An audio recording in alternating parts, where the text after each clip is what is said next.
Once upon a time, in New York, lived a boy who had little interest in studies. He was absent from school most of the time, but nobody could have ever imagined that this boy would one day grow up and become the acclaimed director known only as Stanley Kubrick. But how did Stanley Kubrick become such a renowned director?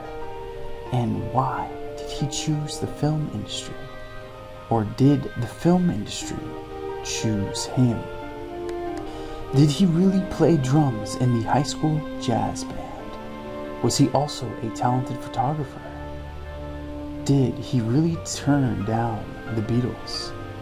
Is it true that he holds the world record for the longest continuous shoot? Did he really never win an Oscar? How did he acclaim so much success? Were his movies based on real-life events? What was his life like before fame? It's time for me to answer all these questions and more, since this is ASMR. Aaron, back at it again with another daily video to help you relax. So lay back and enjoy the ride. I hope this read helps you get you through your day, or even better, I hope this video helps you gently fall asleep. I can't wait to get started. This is the tale of Stanley Kubrick.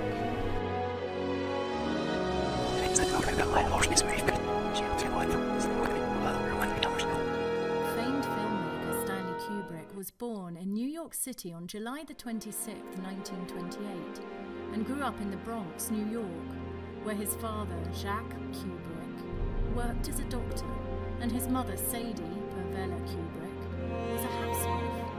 He had a younger sister, Barbara. Kubrick never took to the classroom. In elementary school, his attendance record was evenly split between days absent and present. In high school, he was a social outcast and the prototypical underachiever, ranking at the bottom of his class despite his intelligence. I never learned anything at school, and I never read a book for pleasure until I was 19, he once said.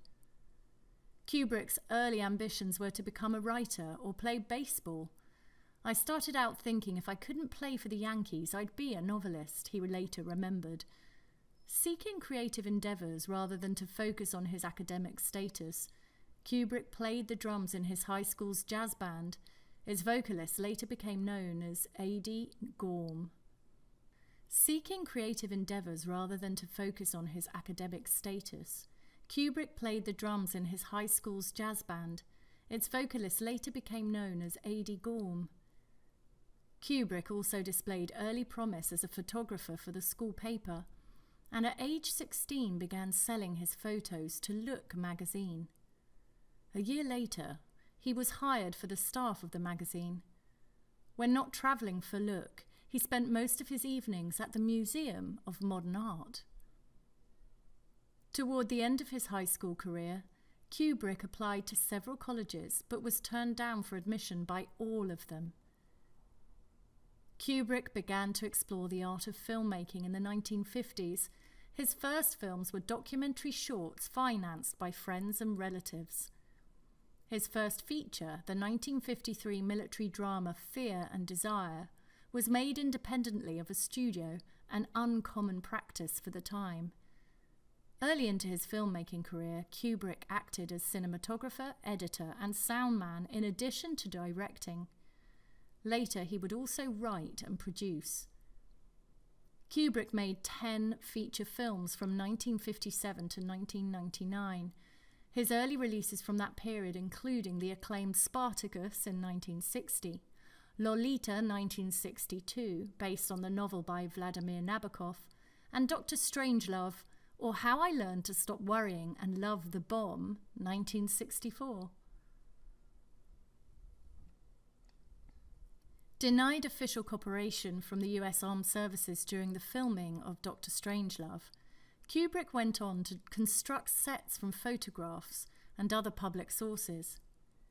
Kubrick released his most popular film 2001, A Space Odyssey, in 1968, after working diligently on the production for a number of years, from co-writing the script with Arthur C. Clarke, to working on the special effects, to directing.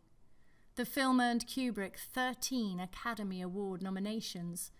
He won 1 for his special effects work. While Odyssey was an enormous success, its first public screening was an unmitigated disaster. The film was shown on the same night that Lyndon Johnson announced he would not seek re-election. Coincidentally, it was rumoured that the studio head would lose his job if the film wasn't a hit. When the audience left the theatre in droves, the studio's publicity department said, "Gentlemen, tonight we have lost 2 presidents." The film subsequently garnered a great deal of media coverage and soon became a massive hit. It was still in theatres in 1972, 4 years after its release. In 2018, shortly before the re-release of 2001 in IMAX theatres to commemorate its 50th anniversary, old footage surfaced of Kubrick explaining its enigmatic ending. He said that the character of Dr. Bowman is taken in by godlike entities for study and as such is placed in a human zoo, a bedroom meant to replicate his natural environment. Afterward, he is transformed into this superhuman star child and sent back to Earth, reflecting the pattern of a great deal of mythology. Kubrick went on to win further acclaim with the dystopian A Clockwork Orange, 1971, the costume drama Barry Lyndon, 1975, for which he personally approved each costume for thousands of extras in battle scenes, The Shining, 1980, which evidenced his predilection for multiple takes. He shot one scene with star Jack Nicholson 134 times, and the war drama Full Metal Jacket, 1987, starring R. Lee Ermey, Adam Baldwin and Vincent D'Onofrio. After moving to England in the early 1960s, Kubrick slowly gained a reputation as a recluse.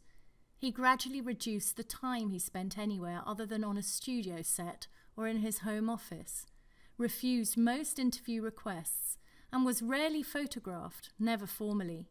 He kept to a schedule of working at night and sleeping during the day, which allowed him to keep North American time. During this time, he had his sister Mary tape Yankees and NFL games, particularly those of the New York Giants, which were airmailed to him. Stanley Kubrick died in his sleep after suffering a heart attack at his home in Childwickbury Manor, Hertfordshire, England, on March the 7th, 1999, hours after delivering a print of what would be his last film, Eyes Wide Shut, to the studio. The film, starring Nicole Kidman and Tom Cruise, who were married at the time, went on to earn both commercial and critical acclaim, including Golden Globe and Satellite Award nominations. Kubrick married 3 times. His first union to Toba Etta Metz lasted from 1948 to 1951. He and second wife Ruth Sobotka wed in 1954 and divorced in 1957. The following year he married his third wife, painter Christiane Harlan, also known as Susan Christian. Their union lasted 41 years and produced 2 of Kubrick's 3 daughters, Anya and Vivian. Kubrick also had a stepdaughter, Katharina, Harlan's daughter, from a prior relationship. While Kubrick is generally known as one of the great American filmmakers of the 20th century, the Museum of the City of New York sought to remind fans of his early work as a photographer with an exhibit, Through a Different Lens, Stanley Kubrick Photographs. Set to run from May through September 2018, the exhibit was to display more than 120 works from his time at Look, including a section that showed clear connections between his early photographs and later films. Kubrick shut down the Beatles. When the rights to J.R.R. Tolkien's The Lord of the Rings was first auctioned off to United Artists, Kubrick was approached by the Beatles to direct a film adaptation based on the books, which they would also star in. Kubrick had mixed feelings about producing a film based on a very popular book and sent the Beatles packing, which will always leave us wondering which Beatle would play which Hobbit. Kubrick wasn't alone in his assessment either. Reportedly, Tolkien himself was also against any involvement with the Beatles. It's no secret that Kubrick was a meticulous director who always opted to take as much time as he needed to get the perfect shot and the scene just right. With this in mind, it may come as no surprise to find that Kubrick holds a record in the Guinness Book of World Records for the production of Eyes Wide Shut, which still, to this day, is the longest continuous film shoot spanning 15 months. It's easy to envision that someone as beloved and respected as Kubrick would have Oscars galore. However, over the course of his illustrious 48 years in the director's chair, he never once received an Oscar for his skills as a helmer of cinematic vision.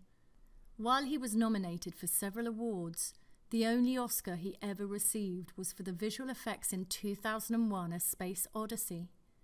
This puts him alongside greats like Federico Fellini and Alfred Hitchcock, who also never received any Academy recognition for their iconic work.